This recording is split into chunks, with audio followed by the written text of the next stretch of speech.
Shalom Sobat Lansia yang diberkati Tuhan, senang sekali bisa berjumpa dengan Sobat Lansia pada kesempatan ini. Saudara, sebelum kita bersama-sama merenungkan firman Tuhan, sekali lagi saya mengajak kita tundukkan hati kita di hadapan Tuhan dan kita sama-sama berdoa. Bapa di surga, biarlah firman-Mu ketika kami baca dan renungkan menjadi berkat bagi kami semuanya. Di usia lanjut, oma, opa, om, tante ini biarlah kemudian melihat karya dan keindahan hidup bersama dengan Tuhan, di mana nama Tuhan ditinggikan dan nama Tuhan dimuliakan. Kami serahkan Tuhan waktu kami dari awal firman Tuhan ini sampai pada akhirnya ke dalam tangan Tuhan. Dalam Yesus Kristus kami berdoa. Amin. Sobat Lansia yang dikasihi Tuhan, pada kesempatan ini renungan kita terambil dari Kejadian pasal 7 ayat 1 dan Kejadian pasal 7 ayat 5 sampai 7. Kisah ini bicara tentang Nuh. Firman Tuhan berbunyi demikian. Lalu berfirmanlah Tuhan kepada Nuh, masuklah ke dalam bahtera itu engkau dan seisi rumahmu. Sebab engkaulah yang kulihat benar di hadapanku di antara orang zaman ini. Ayat 5-7. Lalu Nuh melakukan segala yang diperintahkan Tuhan kepadanya. Nuh berumur 600 tahun ketika air bah datang meliputi bumi. Masuklah Nuh ke dalam bahtera itu bersama-sama dengan anak-anaknya dan istrinya dan istri anak-anaknya karena air bah itu. Opa, oma, tante, om yang berbahagia adalah setiap kita yang mendengarkan firman Tuhan dan menyimpan firman itu di dalam hati dan melakukannya di dalam kehidupan kita. Sebuah buku Chicken Soup for the Soul itu pernah menuliskan dua tipe usia lanjut. Yang pertama, mengeluh terus-menerus, tidak pernah bersyukur. Yang kedua adalah pribadi yang mampu melihat hal positif dan kemudian bersyukur. Yang pertama adalah pribadi yang mengeluh terus-menerus. Dan yang kedua, dapat melihat hal positif dan selalu bersyukur. Kalau kita ditanyakan ini, yang mana kita? Apakah kita usia lanjut yang selalu mengeluh, sakitlah, susahlah, tidak ada apa-apalah, tidak berdayalah, dan lain sebagainya. Atau kita mampu melihat sesuatu yang baik, yang positif, lalu kita mengatakan, puji Tuhan, saya sudah tua dan saya masih punya Tuhan dalam hidup saya, kita bersyukur. Oma, opa, tante, om, yang mana kita di sini?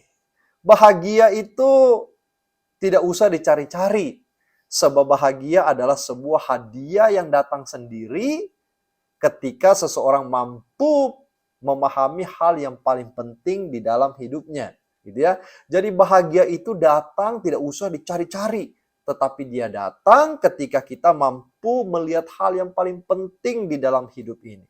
Rupanya hal yang paling penting itu adalah bersahabat dengan Tuhan, atau memiliki relasi yang indah bersama dengan Tuhan. Setiap hari kita berdoa, kita meresapi doa kita ikut kebaktian usia lanjut, baik lewat online maupun onsite. Kita kemudian telepon-teleponan dengan teman kita, lalu kita berkata tentang Tuhan, begitu indah. Kita bersahabat dengan Tuhan di dalam hidup ini. Ada orang tua pernah bilang begini, uang itu sumber bahagia, dia bilang begitu. Waktu dia masih muda tuh.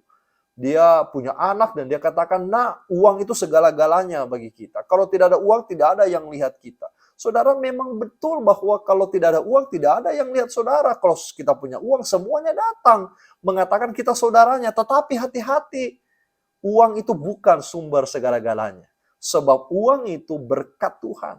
Dan yang paling penting adalah yang punya berkat itu sendiri, yaitu Tuhan. Sehingga ketika kita punya relasi dengan Tuhan, kita punya sukacita yang tidak bisa dibeli dengan uang sekalipun. Tuhan nomor satu di dalam hidup kita. Lalu kemudian ibu-ibu ini bertobat. Waktu dia bertobat, dia sudah tua, dia berkata apa? Nah, rupanya yang paling penting itu bukan harta materi. Yang paling penting itu adalah Tuhan. Dia sudah melihat bahwa begitu banyak orang yang pintar, orang yang berpengetahuan, orang yang kaya, keluarganya tidak bahagia. Tetapi ada orang yang sederhana tapi takut akan Tuhan. Keluarganya didasari dengan firman dan dia hidup bahagia. Contoh yang paling tepat di dalam bacaan kita adalah Nuh.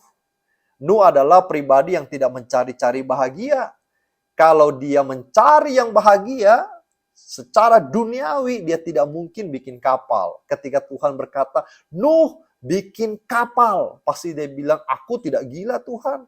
Musim kering kayak begini, masa bikin kapal dan lain sebagainya. Tetapi dia tetap bikin kapal. Dia punya relasi yang indah, dia tahu kehendak Tuhan, dia tahu rencana Tuhan, maka dia bikin kapal. Seluruh orang kota itu berkata, ini orang tua yang edan, orang gila. Lalu dia mengatakan, ini perintah Tuhan loh. Lalu orang katakan, yuk berhalusinasi. Iman mana yang mengatakan seperti itu? Lalu dia mengatakan, sebentar lagi bumi tenggelam. Tapi semua orang tidak mau mendengarkan si Nuh yang tua ini. Nah, oma, opa, tante, om, secara duniawi, secara manusiawi kita melihat memang Nuh ini aneh. Tetapi kenapa dia bisa mengerti? Karena dia punya relasi. Dan Tuhan bicara langsung di telinganya. Dan dia tahu itu bukan halusinasi. Itu perintah Tuhan di dalam hidup saya. Secara logika memang tidak masuk akal. Kok bikin kapal di atas gunung? Tetapi dia punya ketaatan, kepatuhan di dalam Tuhan. Maka dia bikin. Dia kenal suara Tuhan. Dia tahu suara Tuhan, dia tahu apa perintah Tuhan. Yohanes 10:14 Yesus berkata begini, akulah gembala yang baik dan aku mengenal domba-dombaku dan ingat, dan domba-dombaku mengenal aku. Tuhan berbicara kepada Nuh bikin kapal, Nuh melaksanakan. Kebahagiaan Nuh terjadi karena sebuah ketaatan kepada Tuhan.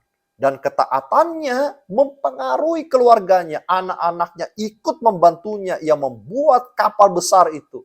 Dan saya yakin ketika Nuh membuat kapal itu, dia sambil bernyanyi gembira. Sobat lansia, apakah kita lebih banyak mengeluh atau kita bernyanyi? Cobalah ketika kita mau mengeluh sedikit, coba nyanyi. Yang gampang-gampang aja nyanyinya. Nyanyi aja bahwa hati yang gembira adalah obat. Seperti itu aja. Hafalin lagunya, nyanyilah. Daripada mengeluh, lebih baik menyanyi. Karena Tuhan sudah sayang sama kita. Tuhan perintah Nuh lakukan. Perhatikan, orang yang selalu mengeluh pasti kurang syukur. Seorang yang tidak bahagia dipertanyakan apakah imannya betul-betul bagus kualitasnya atau tidak. Saya pernah mengunjungi seorang dokter yang kanker di rumah sakit. Usianya lumayan, sekitar 78 tahun saat itu. Orang-orang pada datang menghibur dia, bahkan perawat-perawat, dokter-dokter muda datang menghibur dokter yang sudah senior ini. Tetapi dokter ini dalam keadaan sakit, dia tidak mengeluh. Dia tidak berkata, aku sudah melayani Tuhan bertahun-tahun, aku sudah jadi Kristen puluhan tahun, tapi kok Tuhan kasih aku kanker kayak begini, tidak. Tetapi orang-orang yang berkunjung ke sana malah dikotbahin sama dia. Diberikan nasihat satu persatu. Sehingga orang-orang berkata, apa luar biasa pribadi Kristen ini. Kenapa di dalam kondisi apapun dia tetap punya syukur kepada Tuhan. Kankernya tidak membuat dia mengeluh.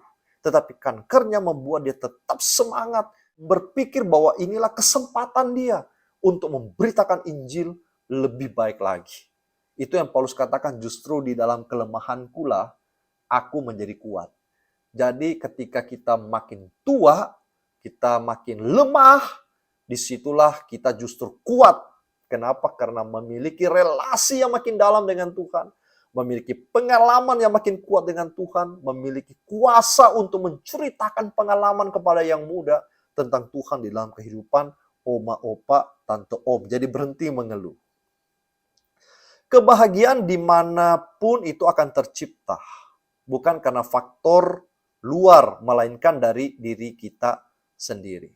Seorang ayah atau ibu atau nenek atau kakek tidak dapat mengharapkan keluarganya bahagia kalau bukan dimulai dari dirinya sendiri. Selalu orang yang paling tua berperan paling penting di dalam keluarganya. Jangan pikir anakku berperan paling penting. Cucuku berperan paling penting. Tetapi peranan paling penting itu justru adalah orang tua. Kenapa saya katakan begitu? Kalau orang tua masih hidup, anak-anaknya bersatu berkumpul. Tapi kalau orang tua sudah tidak ada lagi di dalam dunia ini, sudah bersatu dengan penciptanya, kadang-kadang anaknya sulit untuk berkumpul satu dengan yang lain. Kekuatan yang paling besar itu ada pada orang tua. Kuncinya ada pada orang tua.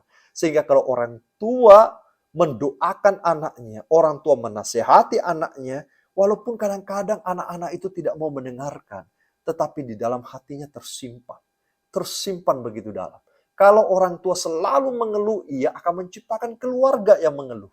Tapi kalau orang tua betul-betul hidup dalam Tuhan, dia akan menjadikan keluarganya menjadi mesbah doa bagi kemuliaan nama Tuhan. Jadi oma, opa, tante, om, mulai sekarang belum terlambat. Ganti keluhan dengan nyanyian. Ganti kritik-kritik pada Tuhan dengan syukur kepada Tuhan karena kita mengerti bahwa Tuhan itu baik. Coba kita ganti hal negatif menjadi hal yang positif.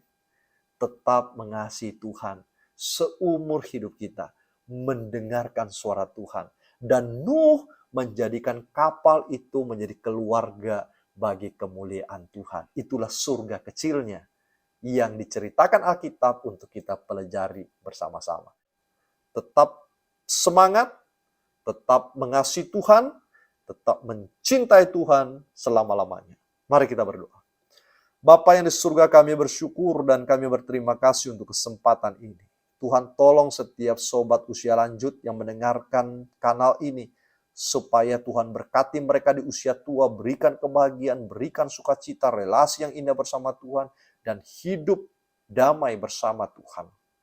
Jauhkan sakit penyakit, jauhkan keluh kesah, ganti dengan sukacita karena damai yang Tuhan berikan. Di dalam nama Tuhan Yesus kami bersyukur dan kami berdoa. Amin. Sobat lansia dimanapun sobat lansia berada, kalau firman Tuhan ini menjadi berkat, kirimkan kepada yang lain, supaya yang lain pun bisa menikmati cinta dan damai bersama Tuhan. Tuhan memberkati.